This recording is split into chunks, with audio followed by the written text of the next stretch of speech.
Assalamualaikum warahmatullahi wabarakatuh. Sahabat YouTube yang dirahmati Allah, mari kita mendengarkan tausiah bersama Kiai Haji Mukhlason Rosid. Terima kasih. Wassalamualaikum warahmatullahi wabarakatuh. Assalamualaikum warahmatullahi wabarakatuh. Nama saya Suprianto dari Blimbing, Gus. Saya mau tanya, Gus. Apakah dzikir Sirul Asor khusus untuk orang Islam saja? Itu saja, Gus, yang saya tanyakan. Wassalamualaikum warahmatullahi wabarakatuh. Waalaikumsalam warahmatullahi wabarakatuh. Apakah zikir sirul asrar yang tidak terucap, yang muncul dari la ilaha illa anta subhanaka inni kuntu minadz dzalimin, yang tertuang dari surat Al-Anbiya ayat 87, apakah hanya umat Islam? Sing tak takokno kembali. Islam secara syariah, jasmani apa rohani? Iku kembalinya pada pertanyaan dari pertanyaan Anda. Istilah ulang tahun iki hanya untuk aku? Gak mungkin. Mesti semuanya manfaatnya untuk semua.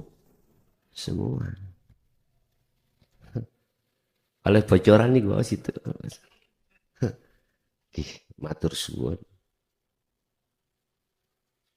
Semua apa yang telah terlibat di situ semata-mata kita untuk apa? Ke depan tambah baik ruhaniah kita pada Allah. Hanya seperti itu ya. Matur suwun. Bukan perkaranya kita terlambat, enggak ada. Allah terlambat itu enggak ada. Nek cara bahasa syariat sih tanggal 23 kemarin, sekarang tanggal 7. Enggak, syariat lah. Hakikatnya enggak ada bedanya malam dengan siang, pagi, siang, sore, malam, enggak ada bedanya. Fa'ainama tuwallu fathamma wajhullah, dimanapun kau berada, bangadep ngidul, bangadep ngetan, bangadep mendukur, ini gudi ada Allah bos. Kalau jawaban saya dari sisi syariat itu ya jasmani. Di luar Islam yang nggak mengenal sirul asrar, nggak mengenal la ilaha illa anta. Gak mengenal. Oke. Tapi saya lebih fokus menjawabnya itu dari sisi hakikat.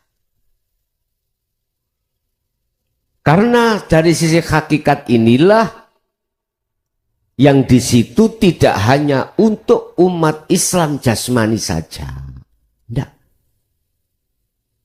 Enggak. Jasmaniahmu bukan Islam pun untuk Anda.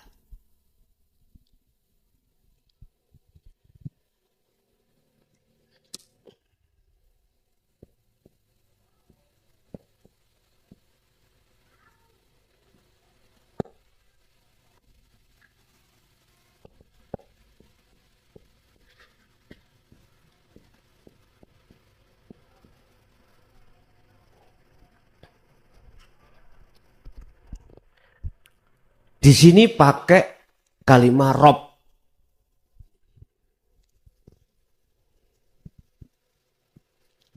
Kalimat Rob. Rob itu artinya adalah umum. Tuhan. Islam nyebutnya Allah. Selain Islam tentunya bukan Allah sebutannya. Bisa diterima Pak? Oke, itu nama.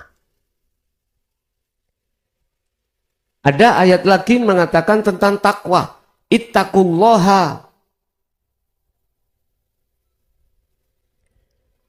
Takwa siro Allah ing Allah. Sebab Allah itu yang menciptakanmu. Oh, kok itaku? Ittaku rabbakumul ladzi khalaqakum. Ittaku rabbakumul ladzi. Rabb pasti pakai Rabb.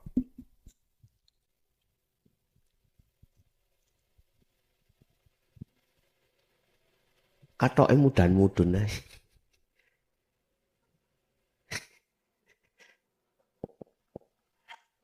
Oh, sabuan, Pak.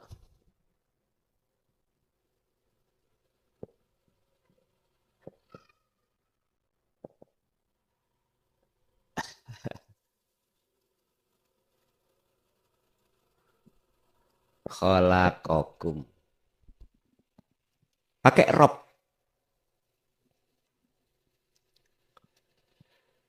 Wedya sira kabeh robbakum ing pangeran sira kabeh sifate Robmu alladzi kang yiku zat khalaqakum kang nyiptakake sira kabeh.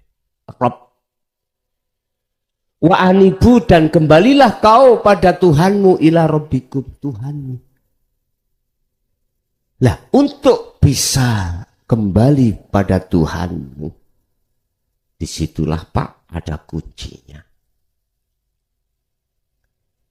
Kata Fatayat, miftahul jannah, la ilaha illallah. Kangen nih. Bukai tauhid bos. Bukanya tauhid. Lah di dalam tauhid itu secara umum, lah khususnya boleh saya katakan sirul asrar. Tauhid masa diucap sih? Prakteknya ya enggak. Contoh, la haula wala quwwata illa billah. Tauhidnya mana? Prakteknya hatimu diem.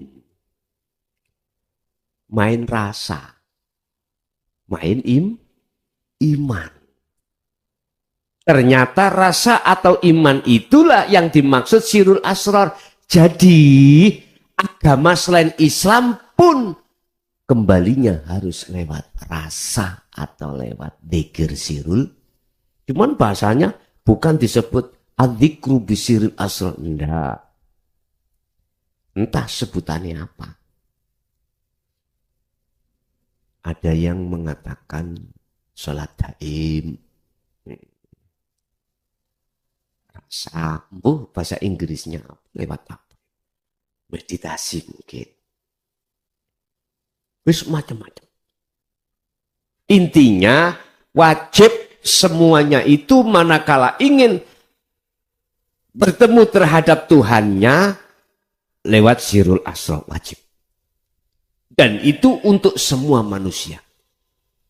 Makanya mengapa di situ Allah katakan wa anibu wis ndang baliyo sira kabeh ila rabbikum maring pangeran sira kabeh. Rabbikum kebayu. Rabbikum. Ila rabbikum maring pangeran sira kabeh. Wattaqu lan takwa sira kabeh rabbakum ing pangeran sira kabeh sifate alladzi iku khalaqakum yang menciptakan kau. Artinya yang memperankan kau. Berarti yang dimaksud Rabb itu yang mana? Wis secara umum adalah bukan sebutan, bukan hidup sifat, bukan. Ya listrik lu temoken. Mesti kui kayal. Nikmat Pak, lu estu. Nyebak listrik nikmat, lu estu Pak, nikmat.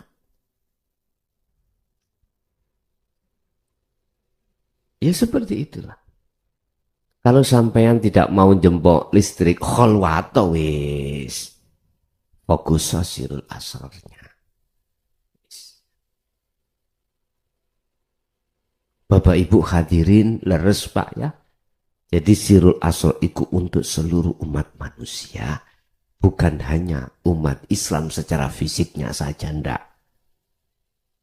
Dan itu hanya dilakukan orang-orang yang sudah sadar sesungguhnya selama ini ruhaniyah kita itu berbuat zalim pada Allah. Makanya Nabi Yunus mengapa dimasukkan di perut ikan? Karena dia di situ merasa dirinya itu zalim selama ini pada Allah. Mana wujudnya zalim beliau? Mohon maaf ya. Ketika dia berdakwah, terus kaumnya itu menolak. 1-2 kali diingatkan tetap menolak, bahkan mencaci Nabi Yunus. Akhirnya Nabi Yunus keluar dari kaum sambil marah-marah. Hatinya sambil ngerutu marah-marah kaum itu. Dan berdoa, ya Allah hancurkan aja biar rasain dia. Tenang memang Pak, dihancurkan. Tapi ketika saat Allah habis mengadab, karena mereka sadar. Mereka itu kaum sadar. Tapi Yunus dihukum Gusti Allah, diuntal ikan nun. Artinya Anda sadar. Anda ini dolim, otomatis Anda melebu ikan nun, yaitu holwat. Yaitu ikan nun. Ikan nun. Bukannya zalimin, dia itu ingin dikeluarkan dari perut ikan. Enggak Pak, Nabi Yunus enggak ingin. Enggak minta dikeluarkan dari perut ikan. Dia menyesali atas perbuatan selama ini. Padahal yang membuat umat itu enggak mau menerima siapa? Allah. Allah. Yang membuat semuanya apa yang di dalam umat itu antara yang menolak dan menerima siapa? Allah. Kalau Allah son rungokno raimu, ojo muring-muring kalau ada orang yang menolak. Ini pelajaran buat saya. Dan itu pun sudah tertuang di dalam surat Al-Hijr 94 sampai 99 tentang dakwah Rasulullah ketika saat beliau menyampaikan itu dengan terang-terangan apa penerimaan masyarakat. Mencaci, menghina. Akhirnya di situ sempat terjadi dada beliau hatinya sempit Rasulullah. Akhirnya diingatkan Allah. Mat. Gusti Allah nyeluk lah mat lah padha ya. Ngukul lah. Mat. Ojo bersedih kau. Yang membuat seperti itu saya. Dia menolak ya karena saya. Dia menerima juga karena saya. Artinya saya yang mengendaki. Cuman mengapa saya mengendaki satu sisi mereka menolak, satu sisi mereka menerima. Itu menunjukkan keadilanku. Karena mereka sami'na wa asoina wa sami'na wa atokna. Ngoten bos. Ngoten. Bahasa sederhananya ya. Begitu ya Allah. Oke, lanjut. Akhirnya Rasulullah tanya Muhammad, ya Allah sampai kapan saya memegang zikir ini? Dijawab oleh Allah 99 itu. Sampai mati. Mboten mek 40 dina 40 wengi ya. Iku pembelajaranmu. Asline ndugi mati. Begitu Pak. Nggak bisa. Terus kita itu sampai kapanpun harus berkhotbah. Sampai kapanpun harus berzikir. Artinya seberat apapun itu kalau sudah kita laksanakan dengan terus menerus jadi ringan, terbiasa. Paham ya? Jadi kesimpulannya sirul asrar, dzikir meditasi tanpa ucapan, tanpa lafaz, tanpa nama, itu semua umat manusia yang fungsinya adalah kembali kepada Tuhannya. Wa anibu dan podo baliyo sira kabeh rabbikum ila rabbikum maring pangeran sira kabeh. Wa aslimu lahu min qabli ayyatiyakumul adzab. Jangan pernah kembalimu itu setelah kematian. Nih, ada lagi. Assalamualaikum warahmatullahi wabarakatuh. Waalaikumsalam warahmatullahi. Niki mangke nyuwun pendapat mawon Gus nggih. Niki perjalanan salik menuju usul dhateng Allah. Ketika berjuhud baik dikala ramai maupun sepi. Kemudian mata basirohnya itu mata basariahnya diklikkan ke mata basiroh. Merasakan kosong, tapi merasakan itulah hidup. Tapi masih belum istilahnya ada cahaya putih belum. Tetap gelap, tapi mengimani bahwa kosong itu adalah Allah atau hidup yang memenuhi ruang dan waktu. Menika pripun Gus? Nggih, kula akhiri wassalamualaikum warahmatullahi wabarakatuh. Waalaikumsalam warahmatullahi wabarakatuh. Allah ketika memproses hambanya untuk sampai pada liqa. Di situ ada gelap, ada terang, ada gelap, ada terang. Dan itu sudah benar, Bu. Yang penting jenengan terus wala tayasu fi roihillah. Jangan pernah kau berputus asa dalam rangka menyongsong rahmat Allah. Yang kami maksud rahmat itu adalah status liqa, bertemu Allah. Allah pun di dalam gelap, Allah pun di dalam terang. Dengan gelap itulah akan jadi indah pada malam hari ini, lentang bintang-bintang akan jadi indah. Dan nyata sebab di dalam kegelapan inilah akan nyata, terang benderang, nyatanya lentang. Tapi ketika siang hari bukan berarti lentang itu tidak menyala, tetap menyala. Tapi tidak kelihatan dengan indah karena ada terangnya matahari. Jadi gelapnya menjadi indah, bukan gelapnya kita menjadi tidak mengerti. Artinya, tatkala jenengan itu tadi mendapatkan satu ruangan yang gelap, bentuk dari keindahan di situ dalam hati jenengan mempunyai satu keimanan, di dalam kekosongan itu juga Allah. Di dalam kegelapan itu ada kosong, kosong itulah Allah. Dan ini memangnya diterjadikan terhadap siapapun tatkala Allah memproses si salik menuju kewusulan pada Allah. Tetapi ingat ya, untuk menyempurnakan seseorang itu dikatakan profesional. Awalnya itu tidak profesional. Oleh karena dia itu terus-menerus melakukan apa yang menjadikan keahliannya, maka disebut profesional. Jangan dianggap profesional itu datangnya bim salabim. Ndak. Saya ja'alullahu ba'da usri yusra. Ingatlah, profesional. Kesempurnaan itu awal datangnya itu dari tidak sempurna. Oleh karena kita tidak putus asa, maka akan terjadi kesempurnaan. Lagi, orang yang tidak tahu tempat ini Karangploso, pertama mencari tempat ini ya tersesat, kesasar. Dan itu tidak salah.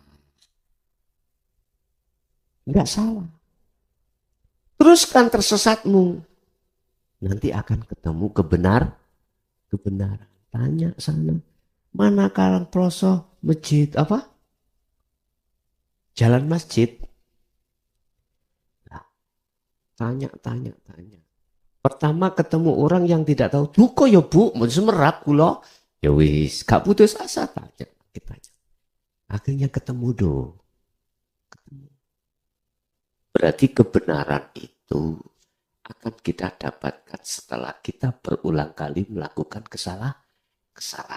Nggak salah, itu benar sudah. Menurut bahasa satu sisi, tersesatmu itu tidak salah dengan catatan kau tidak akan berputus asa. Kalau sampai putus asa balik mana sampai kapanpun ya nggak sampai. Itu juga apa ini? Tersesat, gak apa-apa. Tapi jangan berhenti, cari terus. Akhirnya ketemulah. Kalau dipikir-pikir, saya sholat itu kan lillahi ta'ala. Kok di hati masih ada? Karena pahala ya. Karena surga. Tapi pikir-pikir, masa Allah itu surga? Bisa sih. Yang namanya pahala itu Allah. Wah, gak mungkin lah. Itu berarti berkembang terus.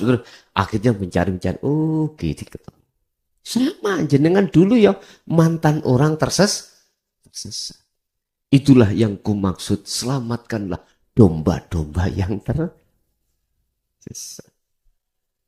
Orang domba-domba norek. Sifat. Wah, sifat kita adalah ulaika kal an'am balhum adol. Quran loh itu. Loh, iya. Kita yang belum kenal Allah, belum makrifat Allah, sifat kita itu seperti hayawan. Sik lutungnya domba kena dibeleh. Lah umpama garangan. Hah? Nah, itu loh ya. Jadi Bu, itu sudah benar jenengan diproses Allah secara tampilan mukasyafah didatangkan gelap, itu sudah benar. Itu menunjukkan pengertian kita terus tidak boleh putus asa. Dan di dalam gelap itu ya ada Allah. Di dalam tersesat juga ada Allah. Lah gitu loh. Oke, ada lagi. Ngapunten Gus, malih niki pertanyaan. Masalah mendoakan orang tua yang sudah meninggal. Ketika kita sudah berada di sini, yang saya yakin sudah menerima dinul haq, niku pripun nggih carane napa tetep menyebut almarhum orang tua kita, kemudian ya yang pasti kalau yang di sini sudah meyakini yang baca Fatihah adalah dia sendiri dan yang kita kirimi Fatihah adalah dia sendiri. Napa ngoten Gus? Niku terserah mawon. Saged ngoten, saged syariat dijadikan hakikat. Secara syariat tetap sampean sebut kados kula wau nyebut nama-nama ini. Kan syariate. Ini kata ojo syariate ditendang. Disalahke orang syariat. Tapi tak jadikan hakikat. Mereka nggak tahu. Sing penting cara kiriman nyampe tutup panggonan. Tapi anak syariat harus tahu tempatnya yang dikirim. Sampai yang ngirim kalau alamate. Nanti ya dia. Boleh jenengan memakai yang sistem kados jenengan, boleh yang memakai sistem secara syariat, tetap kita itu membaca khususon ila bla bla bla bla bla Al-Fatihah. Tapi ruhaniyah sampean lepas dari semua makhluk. Itu yang kumaksud tajalli, ngoten lho niki. Sehingga sampean wau sampean rumusno sing dikirimi yo dirinya, yang ngirimi yo dirinya, dan lain sebagainya Dirinya. Lah cepet nggih wong dirinya, mboten kesana-sana. Dirinya. Dirinya sendiri. Boleh seperti itu. Monggo. Tanpa menyebut nama-nama. Sebab sebelumnya kan sudah ada sejo. Karep sampai si asib bisi cilakan dah. Adik diulangi wocong ini gak usah ya gak apa-apa. Tapi orang iku boleh ngarani sampai ngantuk. Diundang tahlil, ning tonggo sampean, teko langsung menengkep. Jari kancane. Ngantuk gak ngantuk ya oleh akhirnya jadi fitnah. Suasana jadi fitnah. Padahal jenengan diem jenengan iku justru genah. Genah. Tahu genah ya? Nyampe. Ya. Bagaimana hukum di bawah biar enggak kisru? Ya wis. Liyane maca tiketno ya tiketno pisan. Ben gak dianggap wongan. Itu biar enggak dituduh orang ngantuk. Kan gak penak engko secara umum. Ya undang tahlil ngantuk tidur. Ngono kok ya gelem go berkate. Ben gak ngono. Padahal yang berjasa iki man. Mengapa orang-orang Nahdiyin itu kok ngundang tahlil dalam rangka entah iku 1000-nya mbah, 100-nya bapak, itu kok tidak hanya orang dua? Tonggo kiwa tengen tok wis. Kok kadang sa RT ya kan? Iku maksud sebenarnya barangkali di antara mereka itu ada walinya Gusti. Lah di situ lah. Kekasih Allah. Badai ngantuk, badai gak iso ngaji, badai apa, tetap undangan naik. Bila perlu wong embong-embong gendeng-gendeng celun kabeh. Boleh. Sebab itulah yang bisa tembus pada Allah di situ. Ini tahu yang dimaksud awalatun solihun yada'ullah. Awalatan solihan yada'ullah. Awalatin solihin yada'ullah. Itu tahu yang dimaksud itu. Bukan perkaranya anak kandung. Enggak. Enggak hanya anak kandung. Walat awalatun. Mengapa disebut anak itu paling dekat? Hubungan paling dekat antara orang tua dengan anak kan paling dekat Pak. Jenengan punya teman sahabat karib dekat, yaitu orang yang paling dekat. Jadi tidak hanya harus berbentuk anak secara syariat. Siapapun di situ yada'ulah yang mendoakan, yaitu yang disebut salih adalah sudah ma'rifat pada Allah. Paham ya? Ada lagi.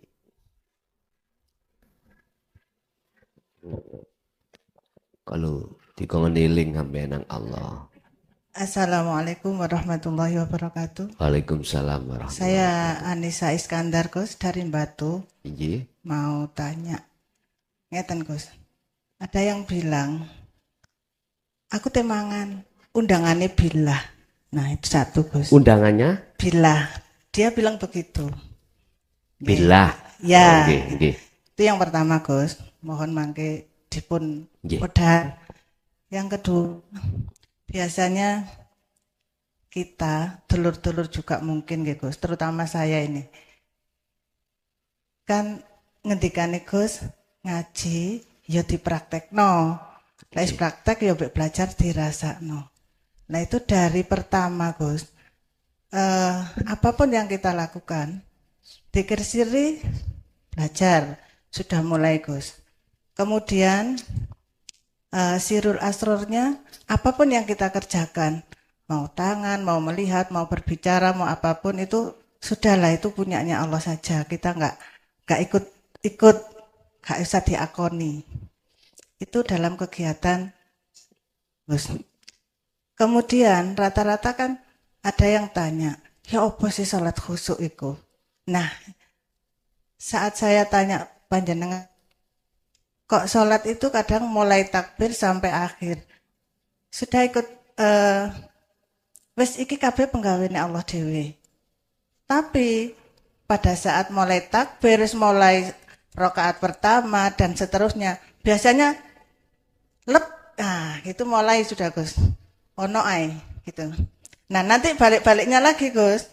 Pas tahiyat baru. Nah, ya kan? Enggak saya saja Gus, ternyata dulur-dulur juga sama.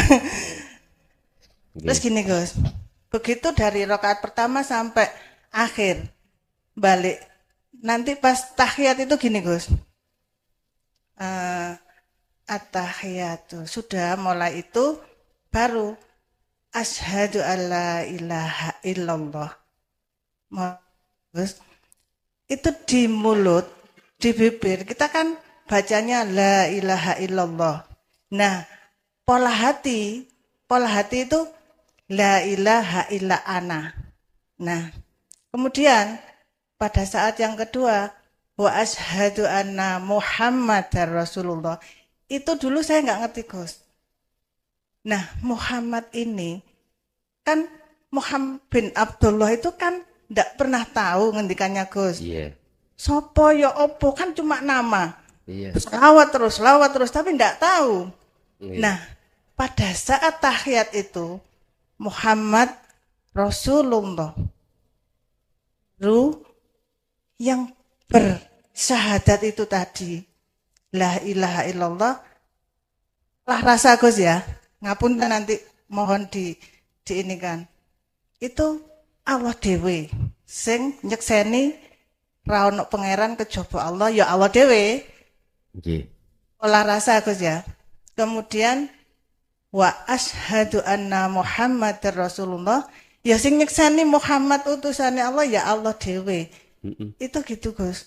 Okay. Nah, dan saya nggak pernah merasakan yang namanya gelap terang seperti itu tadi. Sing ana ya wis padang ae, enteng ae. Terus gimana itu Gus ngapunten. Okay. Dan saya itu selalu bertanya-tanya, ya apa ya ditaskehna ya apa maneh ki salat iki sing bener iku piye. Nah, itu Gus. Dan kebetulan hari ini bisa bertatap langsung dengan panjenengan matur nuwun alhamdulillah. Gitu aja Gus. Assalamualaikum warahmatullahi wabarakatuh. Waalaikumsalam warahmatullahi wabarakatuh. Seluruh apa yang tertampil di dalam aktivitas kita, ya, itu adalah undangan betul. Makan lewat lapar lah, akhirnya dalam hati ada keinginan untuk makan.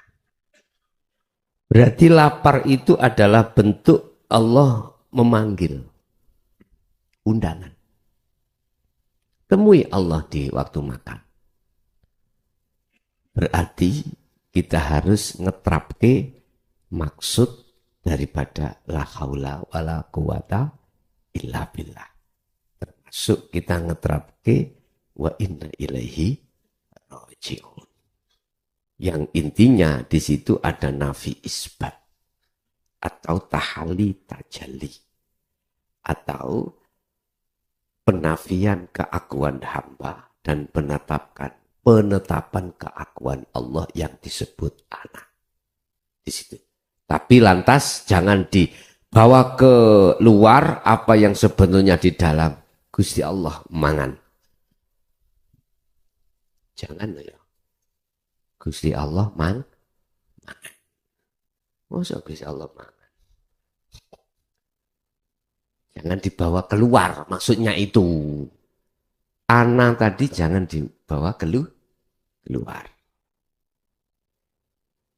Jikalau terpaksa harus dibawa keluar, siaplah Anda disebut orang.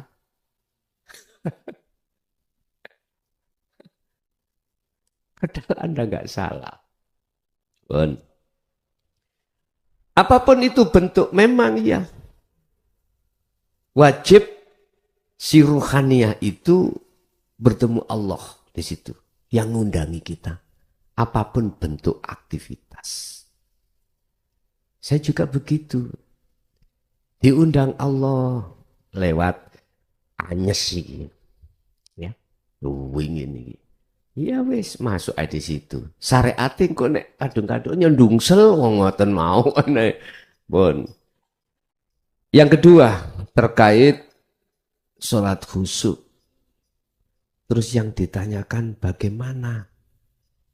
Di situ sudah syahadat tunggal. Ya itu benar. Cuman tetap harus saya jelaskan dari beberapa hujah dalam Al-Quran surat Al-Baqarah 238. Ya. Hafidhu ala sholawah wa sholatil wusta. Al-Baqarah 238. Ini caranya. Tapi apa syarahnya itu luas banget ayat ini.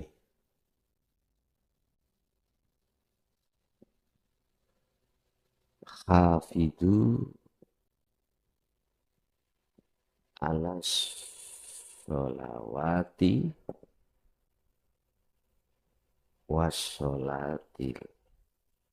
wassolatil wusta. Dua momen ini Pak.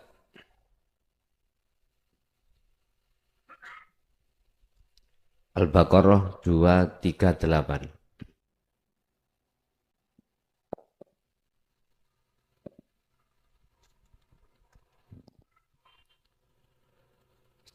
Jagalah. Sholat 5 waktu berarti hubungannya dengan jasmani. Wassolatil wusta, sholatil ruhaniyah. Bagaimana? Kalau sholatnya jasmani wis paham ya. Ngadeg rukuk sujud lungguh beres. Dikawiti takbir dipungkasi salam. Ruhaniyah ini. Bagaimana sholatil ruhaniyah?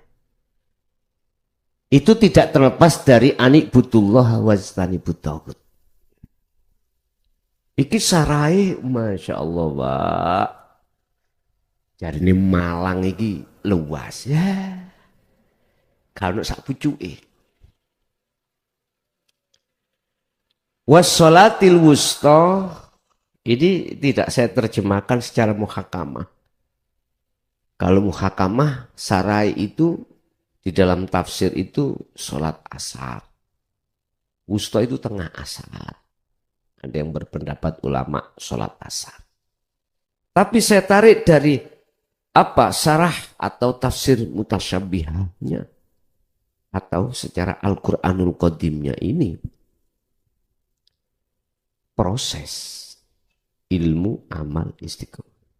Ngomong ilmu gak ono enteke. Gak ada habisnya. Laku juga nggak ada habisnya. Bahkan secara syariat sampai mati. Istiqomah juga begitu. Intinya bagaimana ruhaniyah itu ngomong syahadat sudah menjadi syahadat tunggal. Yang bersaksi pelakunya juga yang menyaksi. Yang disaksikan itu ya yang menyaksikan. Berarti betul Bu jenengan tadi. Sing bersaksi Allah, yang menyaksikan juga Allah. Mana hujahnya? Mana dasarnya kalau yang melihat Allah itu Allah? Oke. Allah disebut Khaliq, sifatnya wujud. Ya. Kita disebut makhluk. Sifat wajib makhluk adab alias tidak wujud. Oleh karena berlakunya hukum syariat dunia inilah masuk dalam sistem kita makhluk wujud sebab diwujudkan yang wujud yaitu Allah atau Rabb Tuhan. Asal kita kan nggak ada toh Pak. Adanya kita sebab diadakan yang ada yaitu Allah. Oleh karena kita masih merasa ada sebab diadakan yang ada inilah akan menutupi dirimu tidak akan pernah kenal dan tahu siapa yang sebenarnya yang ada. Tidak akan bisa. Karena kita masih merasa ada.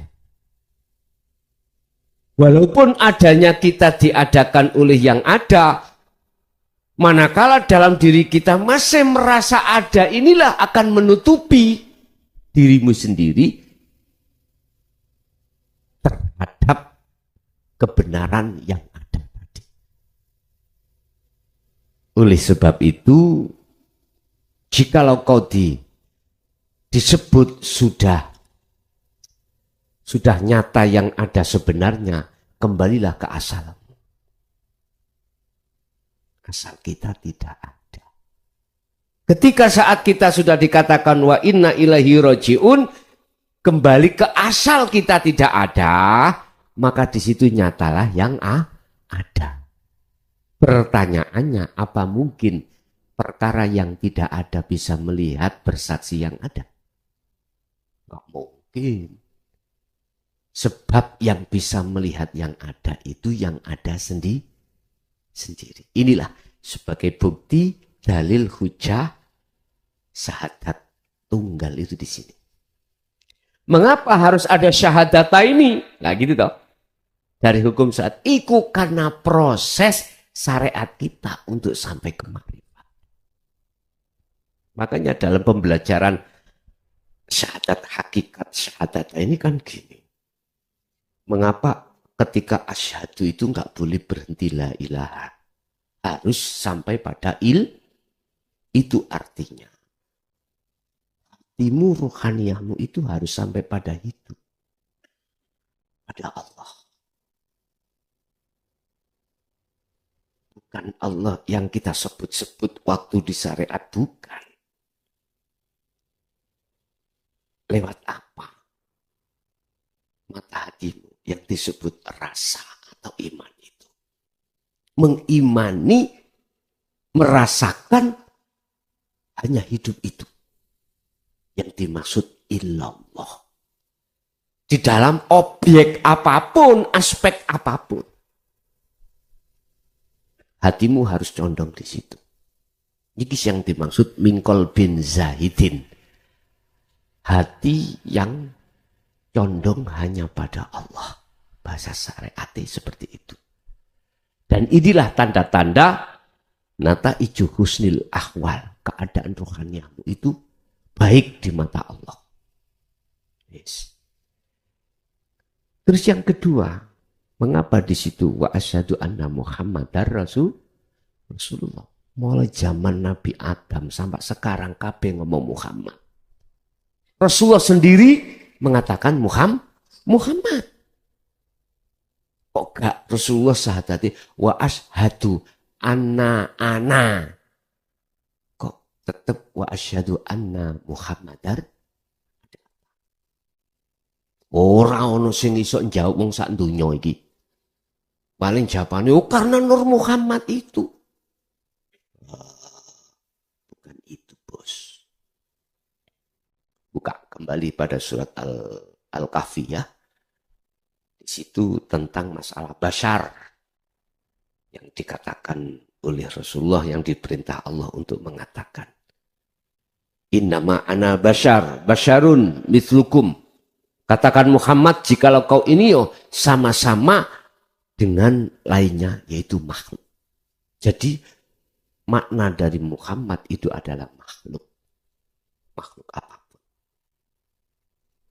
Nah, jenengan wajib untuk meyakini, menyaksikan iki proses syahadat ini dalam hakikat. Apapun yang terjadi di dunia ini semata-mata karena Rasulullah. Diperintah Allah. Artinya Anda bisa makan karena digerakkan Allah. Anda kesini karena kesinikan Allah.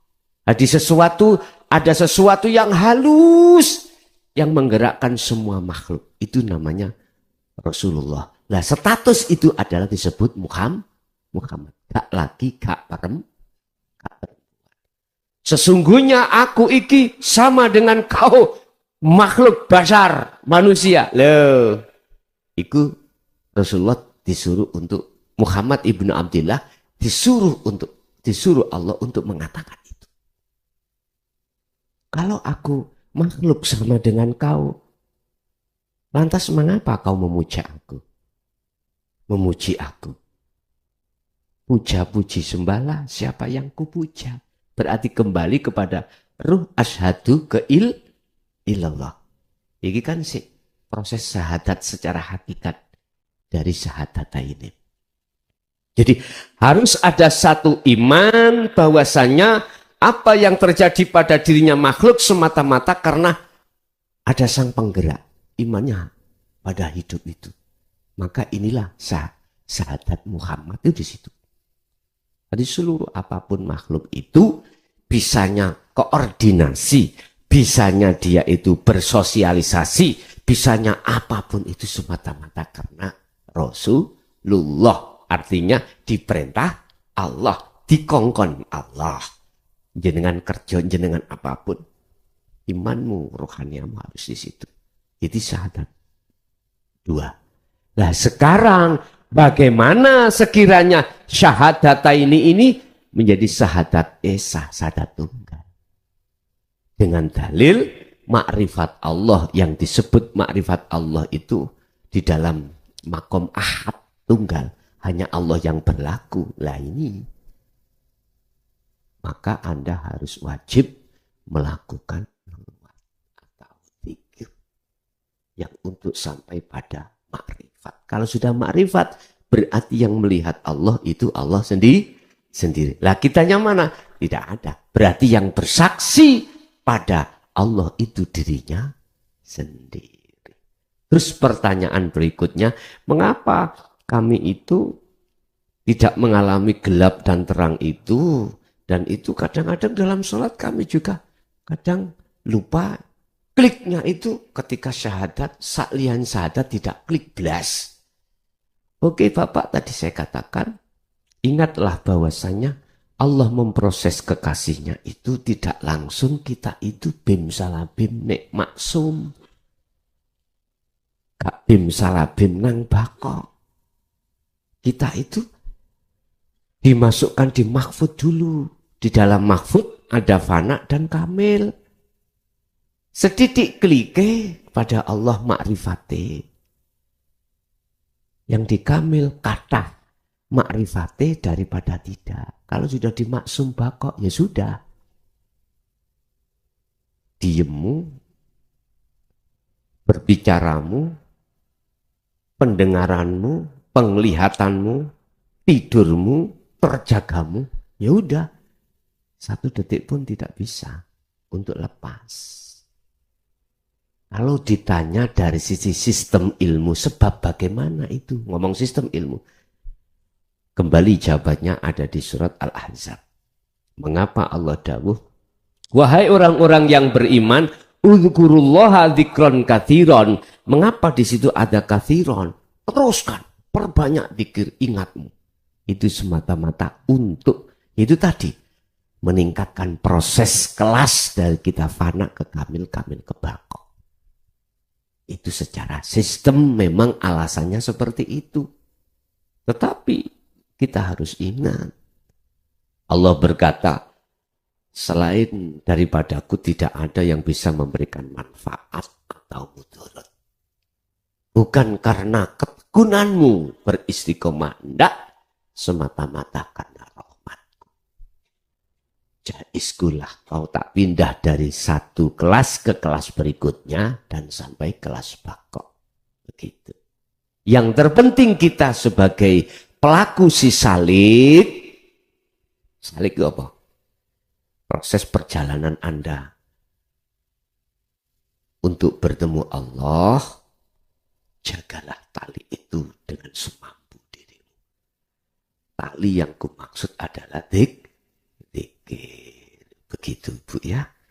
Jadi Bu, perkara gelap petang itu dalam jalur kasaf dan itu tidak menjadi tujuan kita dan enggak penting dan itu juga penting.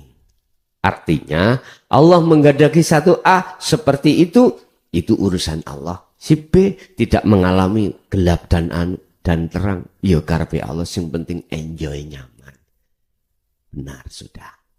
Inggih. Ada lagi. Berarti apa? Berarti wassolatil wusta iki harus dilakukan.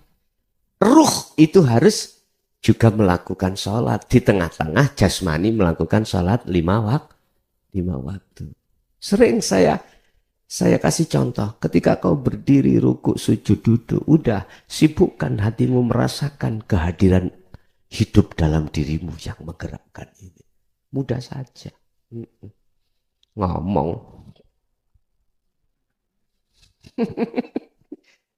Oke, monggo silakan barangkali yang ada lagi. Matur nuwun Gus atas saudaranipun. Iji. Satu lagi boleh nggak Gus? Monggo. Ngeten Gus. Ada yang bilang, wong wis mati ku iso ndongakno sing urip lho. Temenan iki. Ada yang bilang begitu Gus. Nah, itu gimana ya Gus ya? Dijawab piye? Gak dijawab nggih piye. Sakjane kan sing iso lapo-lapo mek sing urip tok. Dan nek wis mati ki piye carane jawab, piye carane ndongakne? Jane ngoten. Ngapunten Gus. Tolong dipun udar pindah. Matur nuwun.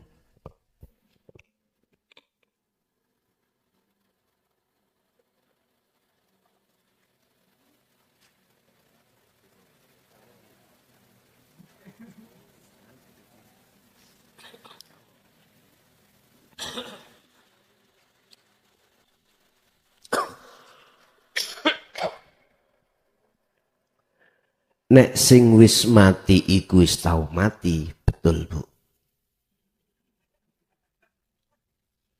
Bisa. Waktu di dunia sudah mengalami satu kematian. Betul itu. Kalau yang mati itu belum pernah ngalami mati sak jeroning urip, nggak bisa.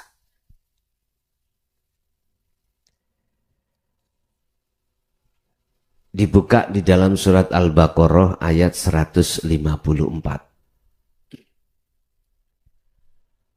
A'udzubillahi minasyaitonirrajim wala taqtulu lima yuqtalu fi sabilillahi amwatun bal ahya'u walakin la tash'urun. Jangan kau anggap orang yang mati di medan pertempuran zuhud itu mati. Jangan kau menganggap mereka itu mati. Bal ahya, sesungguhnya dia itu hidup. Cuman kau yang tidak tahu. Ayat ini manakala saya jabarkan di dalam pengertian dinul haq. Itu gini Pak. Kembali pada surat Az-Zumar ya tadi 54. Di situ ada lanafi, ada lanafi itu ada kalanya berfungsi dan tidak berfungsi. Hak berfungsi bagi siapa dan berfungsi pada siapa.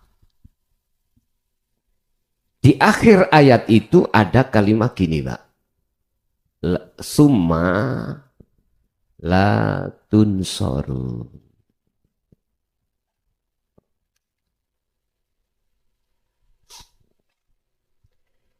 Jikalau kau kembalimu setelah mati, berarti waktu di dunia nggak pernah ngalami mati sak jerone urip. Maka kau tidak akan mendapatkan pertolongan. Inilah yang sering saya katakan, orang ini dibasukkan alam barzah. Wa min waraihim barzakhun ila yaumi yub'atsun. Dia tidak bisa keluar ke dunia, ke akhirat pun. Dia nanti akan menunggu sampai waktu dibangkitkan. Barzah itu adalah dinding gedung tinggi.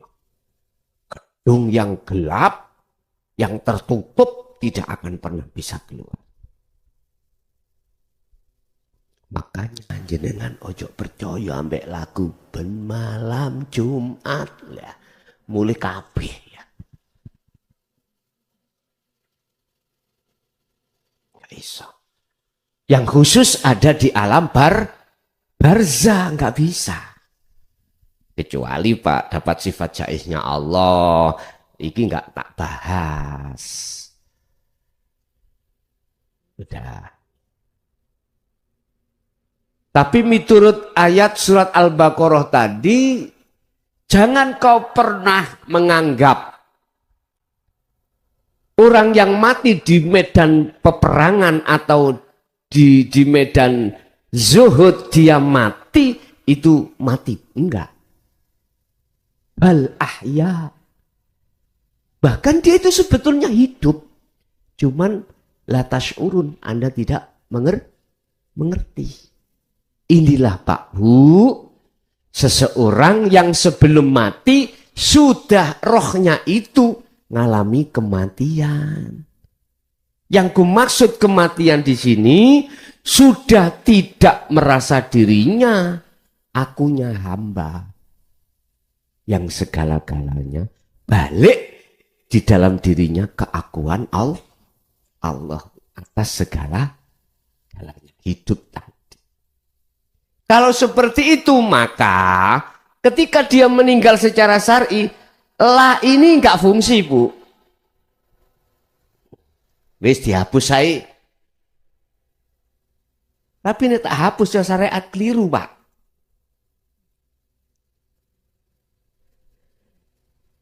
Oke, tak tulis saya, gak apa-apa. Ya gak protes raimu. Tapi maknanya boleh begini.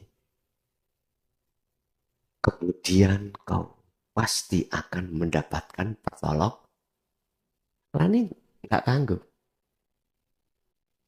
Mengapa kok tetap ditulis? Karena kebanyakan manusia itu bongkone matine kembalinya setelah kemati. Iku loh. Jadi mengapa ayat ini turun? Mulai itu kan ini. Mengapa ayat ini turun? Apa asbabun nuzulnya? Apa sebabnya Allah menurunkan? Karena mohon maaf, banyak roh sing minggat sangka Gusti Allah. Banyak roh yang bercinta pada selain Allah yang disebut hubudunnya atau hubusya. Andai kata tidak ada di antara ruh manusia itu menghubus syahawa, maka nggak akan muncul ayat wahyu ini. Kalau rumah itu bersih, gak mungkin ada perintah. Nah, saponono, gak mungkin. Oleh karena ada orang tua menyuruh anak nyaponi rumah karena kelihatan rumah kotor. Paham ya? Sama halnya dengan itulah. Jadi latun soru ini tidak akan berlaku bagi jenengan yang sudah ketika sebelum mati melaksanakan mati sak jeroning urip. Itu mematikan keakuannya, nafsu, keakuan diri. Menafikan, meniadakan, atau tidak memfungsikan ini, akhirnya yang fungsi adalah akunya Allah. Baru mereka itu dimasukkan Allah di satu alam namanya alam lahud. Alam di mana ini akan bisa walking ke dunia. Lunggi keluarganya.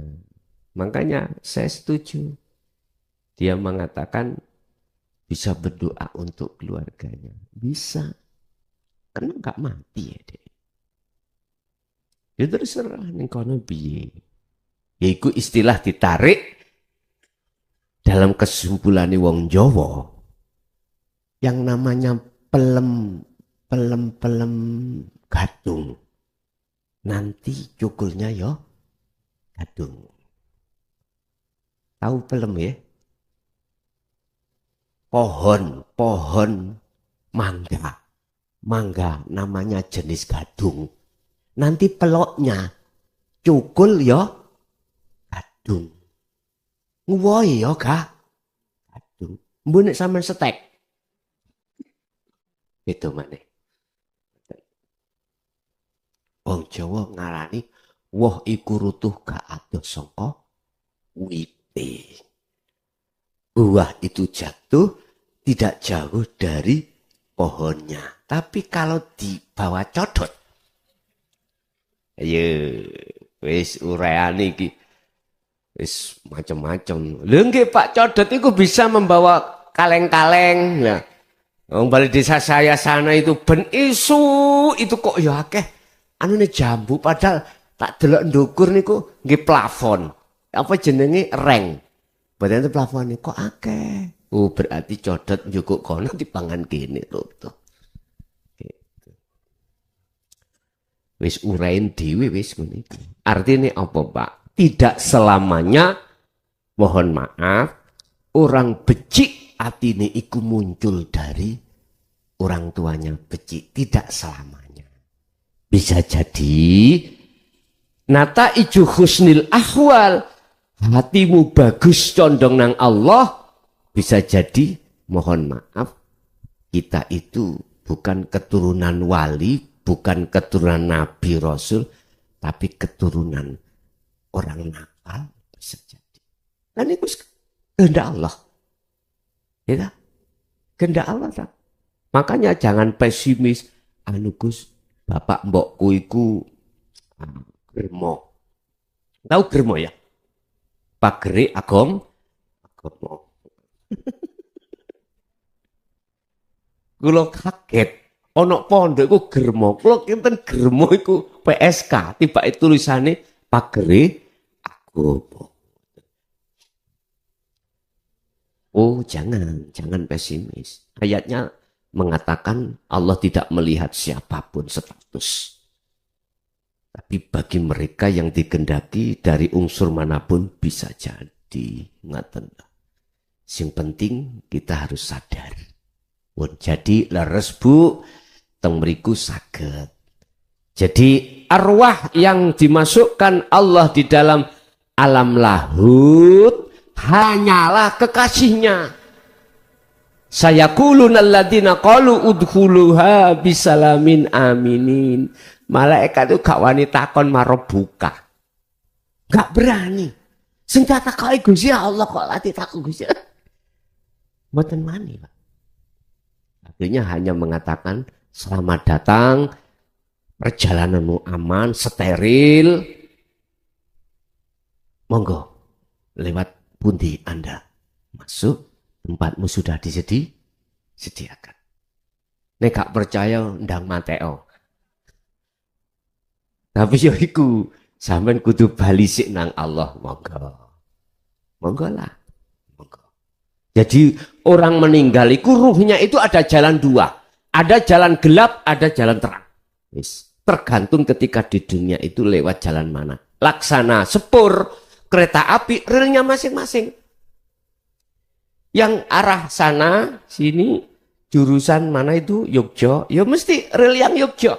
Gak mungkin ngambil masinis itu atau kereta api ku mengambil jalur mohon maaf Pantura sana, nggak mungkin, mesti ngambil jalur arahnya tujuannya kemana.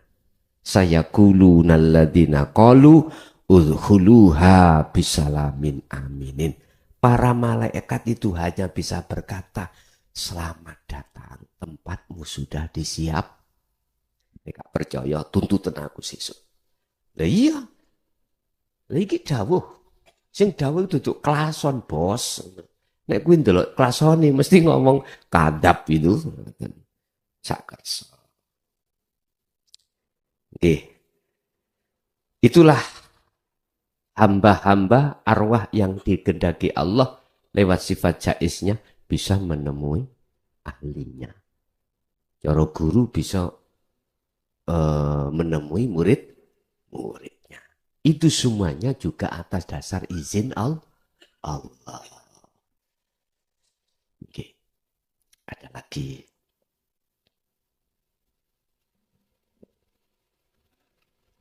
Yang di forum cukup? Ada lagi? Monggo.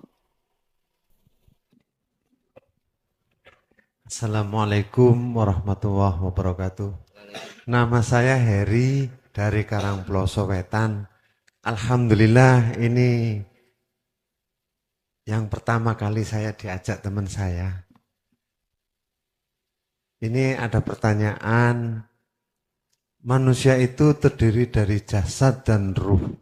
Nanti kalau kita mati atau kita di alam kubur atau kita masuk neraka, itu yang disiksa jasadnya atau ruhnya. Dan yang kedua, kalau kita nanti masuk surga, apakah kita memang bisa melihat Allah? Begitu aja Gus, terima kasih. Versi saya menjawabnya pertama dari sisi hakikat dulu. Nanti juga saya jawab secara versi syariat. Allah menciptakan jasmani, Allah juga membekali jasmani itu mata, telinga, dan macam-macam. Atau disebut panca indera. Allah juga ketika saat menciptakan ruhaniyah itu dalam diri manusia juga dikasih mata. Yang fungsinya kedua-duanya tidak sama. Jasmani kita dikasih mata namanya ainul basyariyah untuk melihat basyariyah. Sesama makhluk. Akhirnya bisa mata dohir melihat anugerah Allah. Lewat tafakur anugerah Allah. Udah. Tapi ketahuilah juga mata rohaniyah yang lebih sering kita namakan mata hati. Itu juga Allah kasih mata itu untuk bersaksi melihat Allah. Tapi kebanyakan kita manusia, mata hati kita untuk melihat selain Allah. Iya, ini proses, Pak. Apa sih matanya hati kita? Matanya ruh kita adalah imanul haq. Iman yang benar. Loh, ada tah iman yang enggak benar? Iya. Mana? Contoh, saya beriman selain daripada yang sesungguhnya Allah. Contoh, seperti ini tadi. Saya beriman gurih dan segernya itu datangnya dari STMJ. Hatiku iman. Datangnya gurih itu dari sisi makhluk STM. Anda nggak juga begitu. Proses awal nggak mungkin. Hatiku mengatakan gurih dan segernya dari Allah. Nggak mungkin. Karena hati kita masih tertutup dengan sesuatu, akhirnya tidak bisa melihat kebenaran. Iman kita itu, mata hati kita masih dikatakan mata hati yang buta. Artinya iman kita belum benar. Selang berjalannya waktu, dikatakan iman yang benar. Ruhaniyah mata hati, iman itu harus bersaksi pada Allah. Melihat sang yang hidup itu. Sang yang esa. Sang yang tunggal. Bukan nama, bukan sebutan, bukan sifat itu. Loh. Kalau posisi ruhaniyah itu sudah di situ Bapak Ibu. Maka jangankan kita setelah mati di surga, katakan secara syariat. Di dunia ini kita sudah berlaku dikatakan liqo, bertemu Allah. Ada hujah? Ada. Ada dalilnya? Ada. Kita menghadapi seseorang, titik-titik dalil, ada. Banyak ayat-ayat yang menghujai atau membuktikan tentang keabsahan, keterjadian manusia itu bertemu Allah, ruhannya bertemu Allah. Sering saya katakan, yang menurut saya apal balik surat Kahfi, Al-Kahfi ayat 110. Barang siapa yang ingin bertemu Robnya, Tuhannya, wa man kana yarju liqa'a rabbi yaf'al amalan sholihah. Ruhaniyah harus tinggalkan iman STM MG dengan cara berzikir tadi. Kedua, wala yusyrik bi ibadati rabbi ahada. Si roh itu harus tajalli condong pada Allah. Ini namanya nafi isbat. Loh, ini kan di dunia. Di dunia. Ketika Anda ini dikatakan sudah liqo dan bertemu Allah, sejatine Anda ini rohaninya jagate iku di surga, di akhirat. Berarti secara hakikat tidak menunggu akhirat yang dimaksud orang syariat besok itu. Di dunia ini Anda sudah bisa masuk di dalam alam akhirat. Berarti surga itu di dunia sudah bos. Hakikat loh, bukan syariat loh ya. Mbun salah paham. Sebab yang diangan-angan secara syariat surga itu tempat yang sembarang kemerlip. Indah-indah banget kan ya. Sebuah ruangan dan lain sebagainya. Itu kan angan-angan kita secara orang syariat itu surga itu begitu. Suatu tempat yang sejuk dan enak. Bahkan ada keterangan, kau akan disiapkan bidadari. Waduh. Nah, terus piye nasibe bojone dhewe-dhewe. Bahkan diterangkan di dalam ijma' qiyas, Pak. Bidadari itu kita kumpuli pagi, siang wis perawan maneh. Dikumpuli siang, sore perawan maneh, dikumpuli sore, malam perawan maneh. Aku banyol. Kira-kira gak beset apa?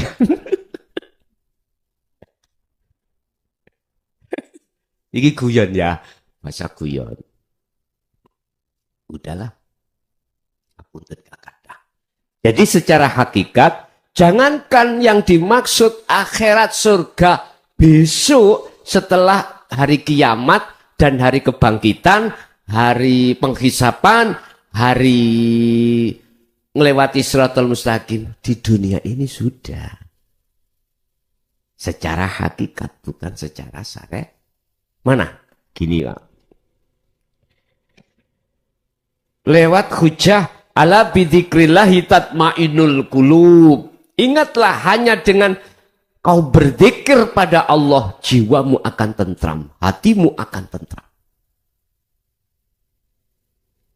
Ini wahyu. Keasliannya itu ruhaniyah bertemu Allah dengan cara berzikir. Lah, zikir yang dimaksud yang menjadikan ruhaniyah bertemu pada Allah, kembali pada surat Al-Kahfi tadi. Bal ya'mal amalan sholihan. Zikir yang mana yang dimaksud amalan sholihan, perbuatan ruhaniyah ini? Ternyata itulah selama ini yang kami bahas, itulah zikir sirul asrar sebagai kunci. Manakala sudah sampai masuk di musyahadah, itulah fana'u dzikri. Baru ketemu. Sehingga kalau boleh saya simpulkan dari sisi hakikat, surga dan neraka itu di dunia ini tergantung Anda masuk kemana. Masuk surganya Dajjal apa surga Allah? Siapa masuk surganya Dajjal mesti masuk nerakanya Allah. Siapa yang masuk nerakanya Dajjal maka dia akan masuk surganya Allah. Gimana ya masuk nerakanya Dajjal itu? Dan gimana masuk surganya Dajjal? Gini Pak.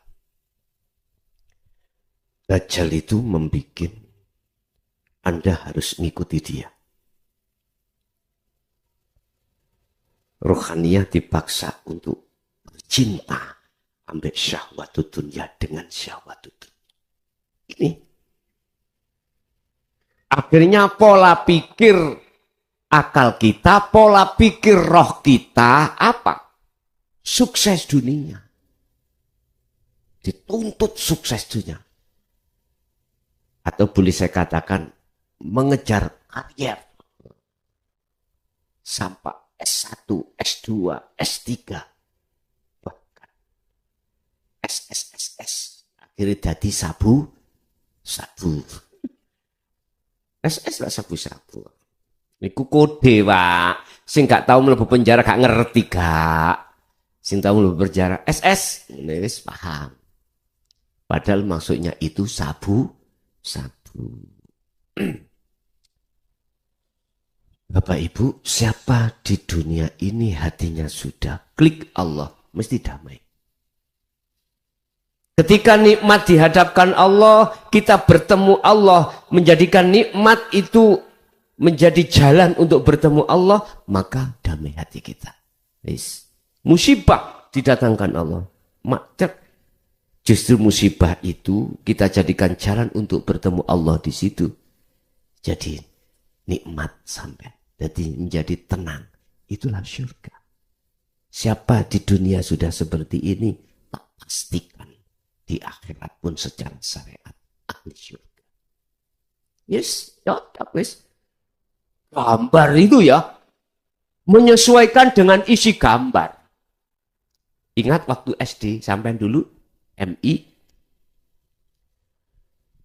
sampai nek kepingin gambar sesuatu itu kadang-kadang diblat Pak. Tahu blat? Tahu blat ya? Oh bahasa Indonesia blat itu ya. Dijiplak. Kadang gini-gini terus ketok diurek-urek lah ngoten nggih. Sing asli iki apa iki? Sing asli itu ya sing diblat wau. Lah hasil blate iku tiruan. Artinya apa Pak? Di dunia nek atimu iku jenjem.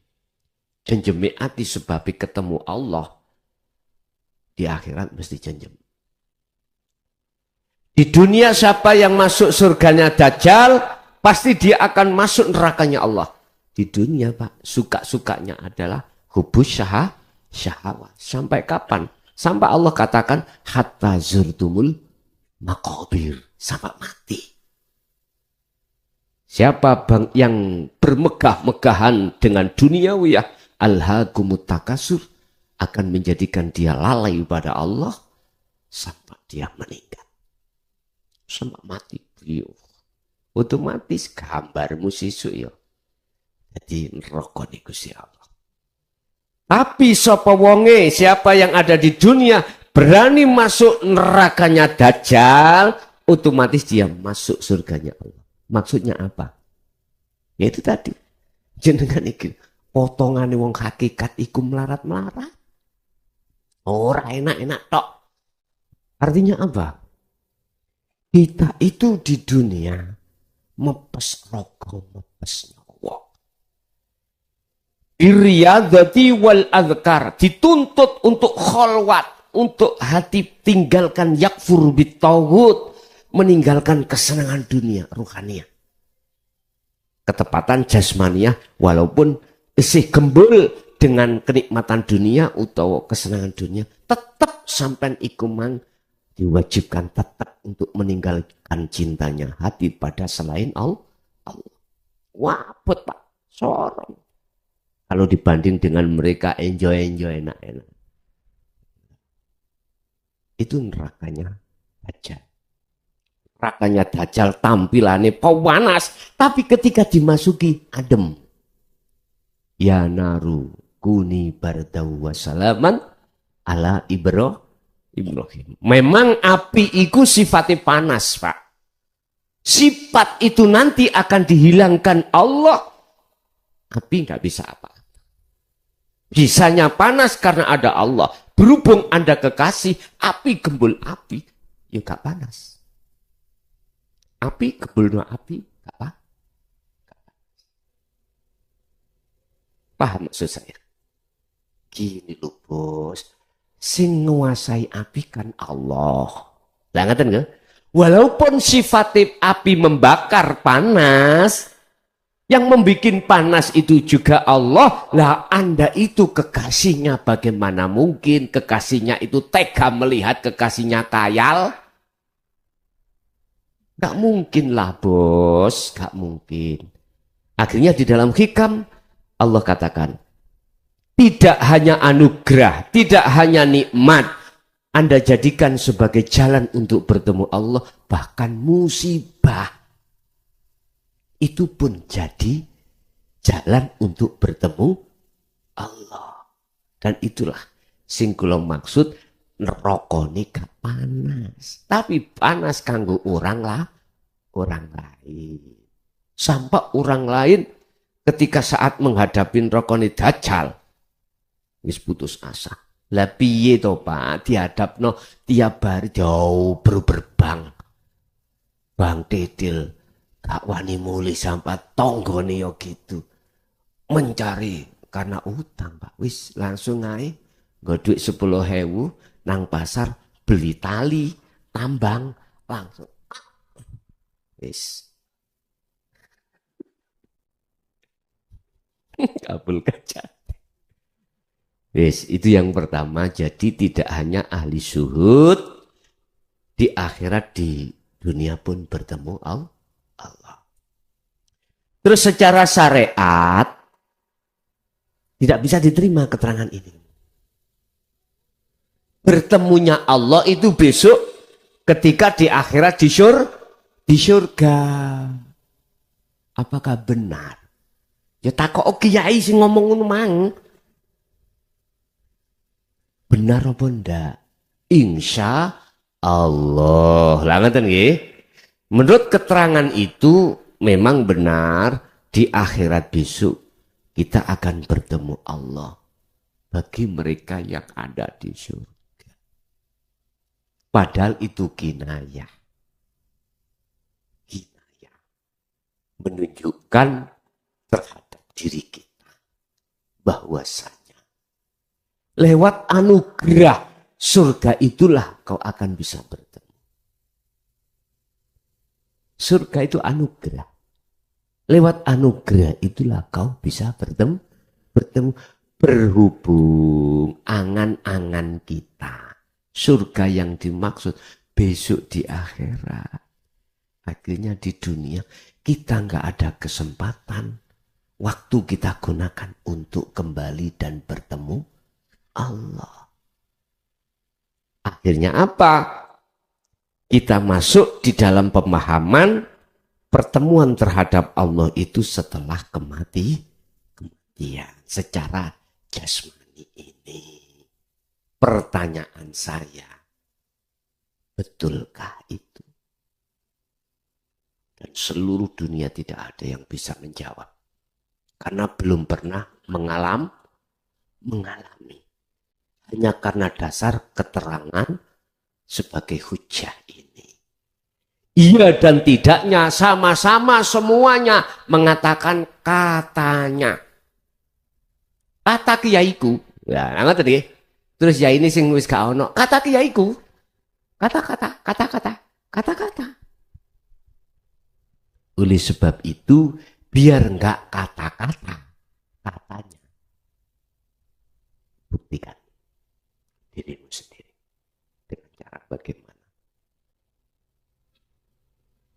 Berlakulah nafi isbat di dalam la ilaha illallah. Nafikan la ilaha illa la ilaha dalam hatimu, kemudian isbatkan illallah.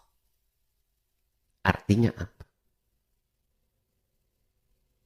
Lakukanlah khalwat uzlah dengan meniadakan, tidak berlakukan selain Allah. Iman-iman selain Allah tiadakan. Lalu disitulah kalau sudah betul-betul tiada selain Allah dalam hatimu, akan muncul Allahnya. Baru Anda akan bisa dikatakan telah membuktikan. Biar enggak katanya. Sebetulnya sederhana, Pak. Tidur kau. Wis. Tidur, minta petunjuk sebelum tidur kau pada Allah. Ya Allah, aku kepingin mati, ya Allah. Ngoten mawon. Ya Allah, kalau kepingin mati. Pengen tahu alam barzah itu bagaimana. Misalnya, betulkah terjadi seperti itu yang diceritakan? Terus betulkah saya itu nanti akan mengalami satu alam penghisapan, alam bla bla bla bla? Ya tanya situ. Nek pancen iku dijawab dening Gusti Allah, diperjalankan secara ruhaniyah dalam mimpi. Tak jamin habis itu Anda gak seneng terhadap selain Allah. Iso-iso gedeng. Artinya udah ketakutan.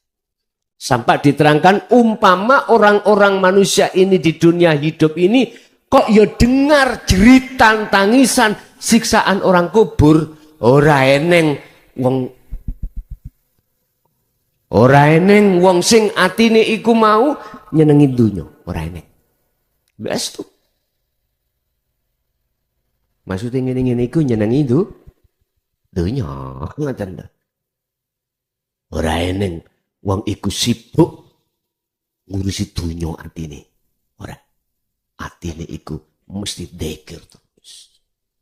Apalagi dituduhno, umurmu kare 3 tahun. Misale ngono. Wis gopo kabeh, Pak. Gopo kabeh wis. Sing bojone wau 3 langsung dipegati kabeh. Ya kari. Ya aja ngono. Bukan pisah iku secara fisik. Pisah iku secara ruhani. Fisik sih tetep, Pak. Ruhania yang bisa. Yang tadinya ruhania cintanya pada fisik, dialih cintanya pada Allah. Di mana Allahnya? Di bojo sampean. Kan ada Allah. Lalu apa bojo sampean? Mana manus di anak, mana di bojo apa? Ayo sampean tinggal. Mana? Iku ni ana Allah. Wah, aku ngaji jare kok ninggalno kabeh. Oh iki berarti gagal paham ngeten iki. Gagal paham. Ojo, Pak. Uzlah khalwat memang artinya adalah meninggalkan selain Allah. Memang menyepikan diri dari manusia memang. Tetapi maksudnya itu secara ruhaniyah fakot.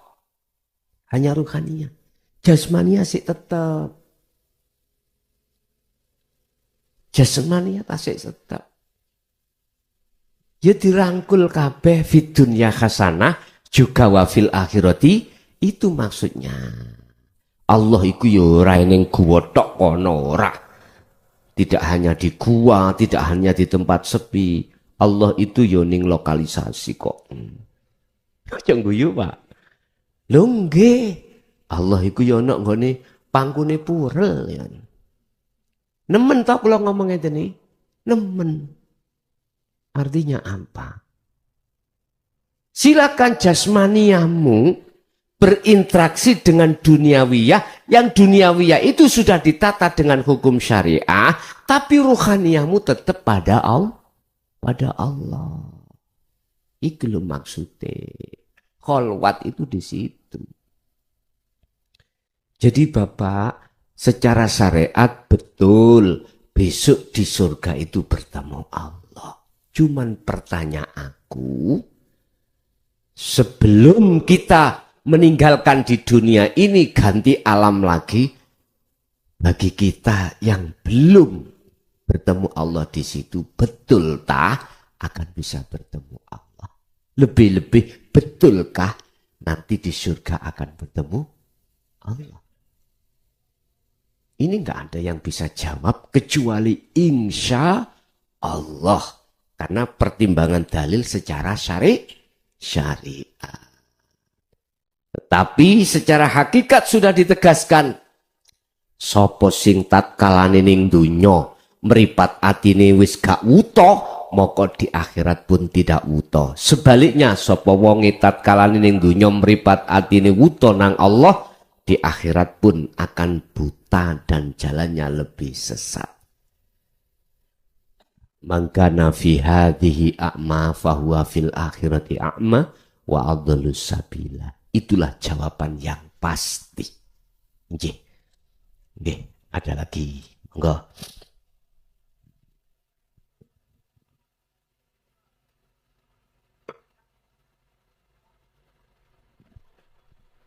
Cukup di majelis? Ya, yang sudah masuk bisa kami terima. Assalamualaikum. Waalaikumsalam warahmatullah. Dari mana Bapak? Saking Bapak Syafi'i dari Kudus. Dari Kudus, silakan Bapak yang ditanyakan. Ya. Yo saya Pak Yai Baden Deret Perso. Kita kan sudah yakin kalau selama ini itu kan sakit datangnya dari Allah, nikmat datangnya dari Allah. Yang secara syariat itu katanya itu ada penyakit disantet orang. Santet itu sisi ada atau tidak atau banyak? Kan sakit mesti sakitnya di buat orang atau disantet orang. Nggih. Kita banyak nggih. Nggih. Nek penjelasanipun. Nggih. Insyaallah. Assalamualaikum warahmatullahi wabarakatuh. Waalaikumsalam warahmatullahi wabarakatuh. Apakah penyakit santet itu datangnya dari orang? Dan apakah itu ada? Nah. Ini boleh mengingatkan kuere. Nggih, dibuka di dalam kitab Mambaul Hikmah. Ya. Di situ ada berbagai banyak cara untuk mengirim sesuatu pada orang. Wong kai bisanya gendeng, itu ada di situ. Dikirimlah kita lewat beberapa wirid bagaimana dia itu yang menolak cintaku akan jadi gila padaku. Ada. Kalau melihat dari satu sisi Bapak, satu sisi ya. Kayaknya ya. Yang ngirim itu manusia. Oke.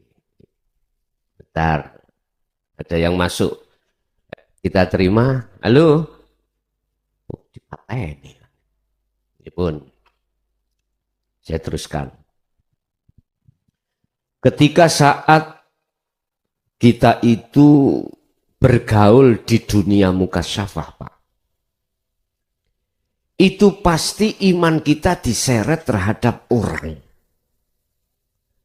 Diseret oleh nafsu untuk beriman terhadap selain Allah dengan bentuk yang ngirim penyakit itu adalah manusia. Bahasa sederhana secara Jawa disebut santet. Nah gitu nggih? Iya memangnya. Bahasa secara syariah ada. Kumpulan-kumpulan itu masuk di dalam kitab Mambaul Hikmah. Wow. Ning kuno wajib cara-cara berbagai mana cara. Di dalam dalail aja juga ada. hikmah faedah daripada dalail macam-macam. Tapi kalau kita memandangnya satu sisi dari hakikat beda, Pak. Gak ada selain Allah itu bisa memberikan pertolongan atau mudorot. Tergantung kita itu memandang dari sisi mana. Kalau kita memandang dari sisi syariat, mesti iman kita selain Allah itu bisa memberikan manfaat dan mudorot. Akhirnya mengatakan ada. Tapi kalau kita melihatnya dari pandang sudut hakikat, mandangnya hanya pada Allah, maka tidak ada makhluk siapapun yang bisa mendatangkan mudorot atau manfaat. Berarti jawaban saya, Pak, tergantung cara kita memandang dari mana. Contoh kecil mawon. Dari sisi syariat mesti sampean beriman sing ngaji ki mukhlason. Makhluk toh? Oke. Tapi coba saya tanya. Jikalau tidak ada Allah, bisa takah mukhlason iki gacor ngene iki? Enggak bisa. Ya tinggal kita memandang dari sisi mana. Kalau memandangnya dari sisi syariat, ya otomatis mukhlason yang memberikan seruan. Akhirnya iman sampean itu jatuhnya pada makhluk. Lupa nggih ngeten iki. Tapi coba sampean memandangnya dari iman yang benar. Inni wajjahtu wajhiya lilladzi fataras samawati wal ardh. Jenengan mengarahkan wajah ruh Anda terhadap wajah Allah, yaitu hidup. Yaitu lilladzi, zat yang menguasai jagat langit dan jagat bumi. Dalam tubuhku, di luar tubuhku. Yang disebut lilladzi. Andai kata jenengan melihat itu, otomatis kau tidak akan tampak. Pandangan Anda, ruhaniyah iman Anda tidak akan iman terhadap makhluk kula. Mesti mengatakan itu langsung dari Allah. Begitu. Makanya jawaban saya, ada dan tidak ada, itu tergantung cara kita memandang. Ketika kita memandang A, jatuhnya iman ya A. Kalau kita memandang B, jatuhnya iman kita pada B. Tergantung kita memandang dari mana. Oke. Matur suwun Bapak yang dari Kudus. Kita lanjut yang di berikutnya. Kita terima. Assalamualaikum. Waalaikumsalam. Inggih, dari mana Bapak? Ini ngapunten nggih Pak. Kula badhe diskusi kali Gus Mukhtar niki kula kan nonton live YouTube. Dari mana Bapak? Bapak dari mana?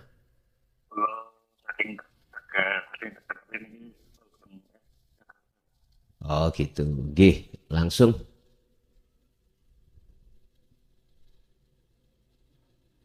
Langsung pertanyaan Bapak. Waalaikumsalam. Inggih. Langsung pertanyaan Bapak.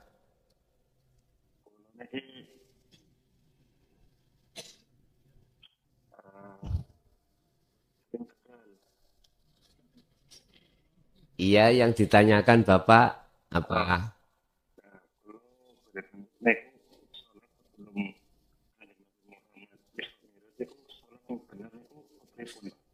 Ngoten nggih. Nggih, sampun? Halo. Halo Bapak. Kali niku Pak. Kali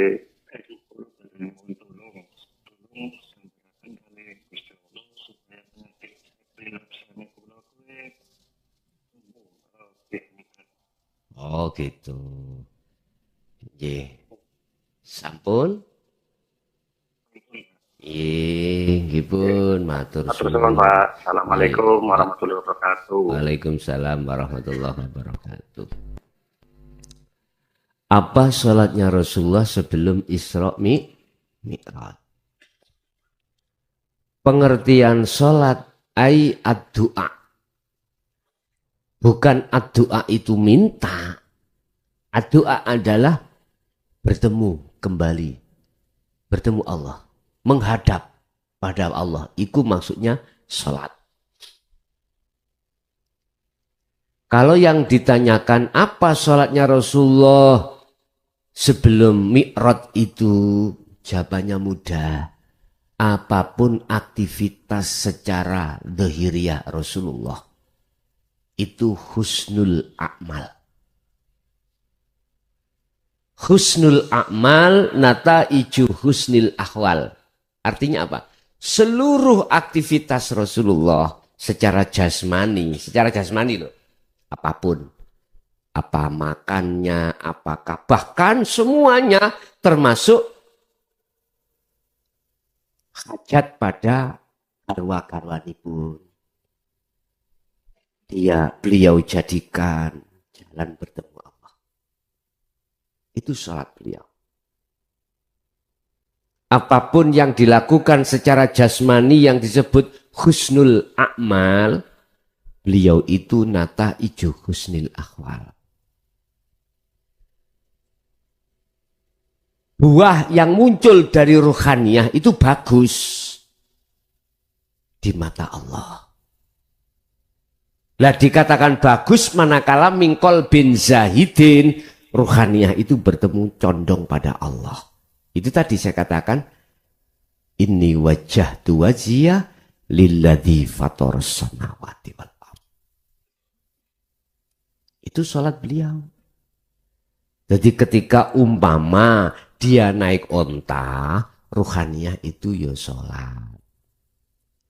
Ketika beliau dahar atau ngunjuk makan, beliau hatinya juga sholat.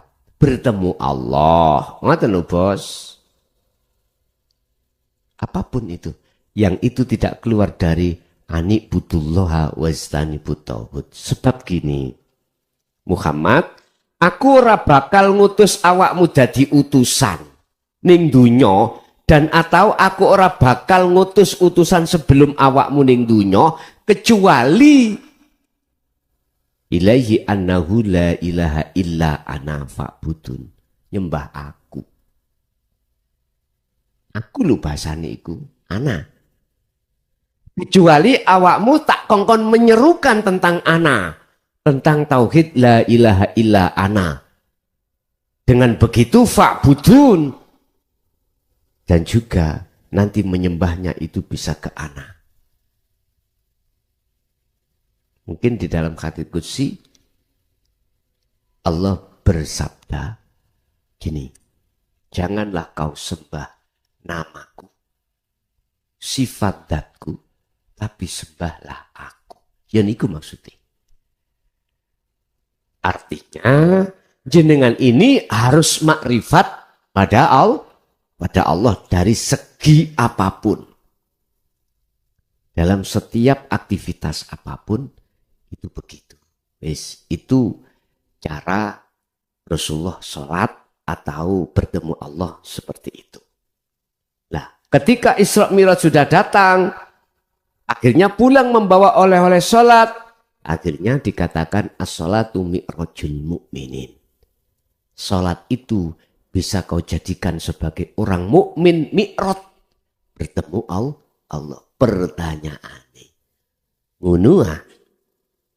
ngunuah, tak ketemu wedus. Lah saya jadi maklar kambing loh, Pak. Allahu Akbar. Jelas isinya embek. Iya, Mak. Mangkekno 3 juta ya. Wong tak tawani 2 juta 2 juta 800 langsung gak dinyange. Lah wis mau wikir ngono iku. Wah, kali. Padahal 2 juta 800 sudah badi 500. Mangkok dikai 3 juta lah enak. Ada yang membelinya itu separuhnya janji besok. Allahu Akbar, meni jam 5 jari ini sing separuh. Kok ngono? Katanya as-sholatu mi'rajul mu'minin. Lah kok ketemu gak ketemu Allah malah ketemu mbek. Lah ini perlu dipertanyakan. Apa sebab bos? Lah wis ta Pak. Ngono iku semua manusia. Seperti itu semua kita. Apapun status kita. Wis ta. Selama Anda belum bisa bertemu Allah. Mbela. Bisa khusyuk mboten saged bos. Kayak pertama Allah sing diangen-angen Allah gawe wedi ngono pe. Allah, ya Allah. Kula ngritik ngeten iki bukan menjatuhkan, Pak. Saya ngritik itu membangun supaya Anda jangan seperti itu terus. Ngoten lho maksud kula.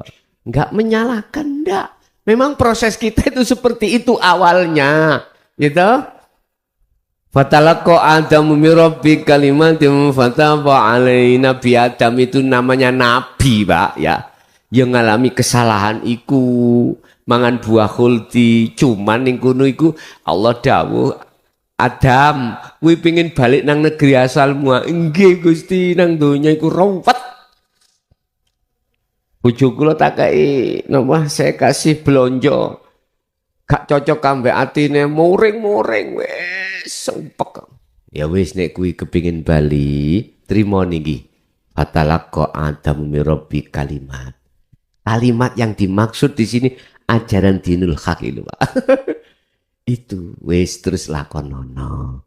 Fataba alaihi. Selanjutnya Allah menerima tobatnya Nabi Adam. Berarti semua kesalahan jenengan iki diapur di ngapura. Kul in kuntum tuhibbunallaha fattabi'uni.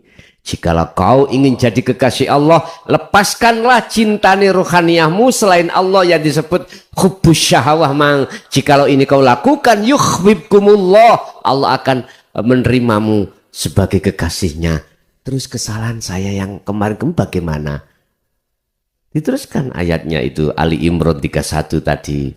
Wa yaghfir lakum dzunubakum, diampuni sebab wallahu ghafurur rahim. Wis penak tok Pak nek gelem nganut aku kata Allah. Nek gak nganut aku wis karepmu. Sama toh. Saya sebagai kepala desa, saya punya staf. Staf punya gaji, staf punya siltap, staf punya bengkok. Oke. Kamu nggak masuk 1 hari, tak potong 50.000. Kamu nggak masuk 2 hari, tak potong 100.000 dari gajimu. Terserah kowe gak masuk terus karepmu. Sing penting tak potong gajimu. Oh sampai ngeten. Sami, tak total 1 bulan gajimu berapa? 3 juta. Oke, 3 juta dibagi 1 bulan 30 hari. Tinggal berapa? Katakan rata-rata ketemu 1 hari 50, ya tak potong 50.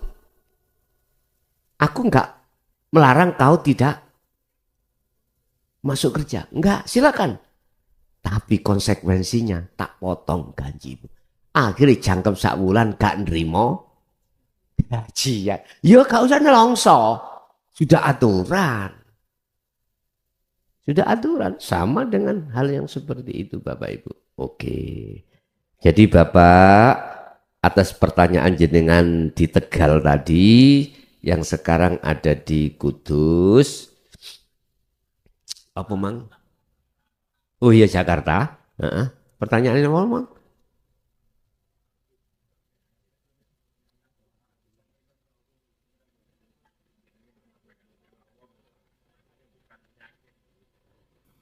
Iya gue yang nomor 2. Si nomor pertama Mang lo pertanyaannya.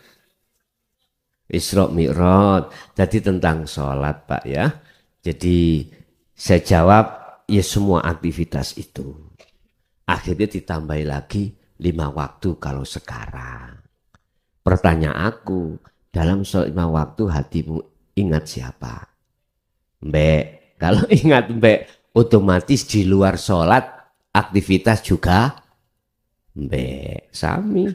Berarti di sana, di sini sekali Mbak tetap Mbak. Ya wis. Untuk yang kedua.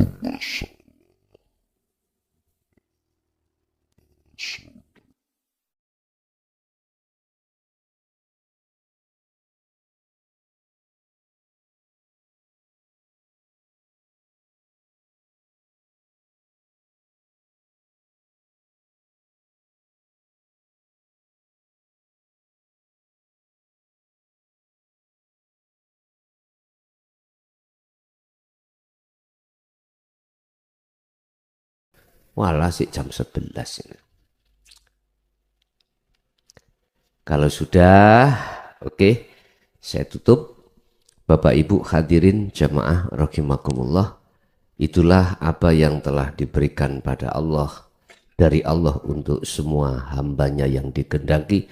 Mudah-mudahan semua apa ilmu tersebut menjadikan satu ilmu yang berkah dan manfaat bagi kita dan keluarga kita, khususnya ila yaumil qiyamah. Lahumul Fatihah.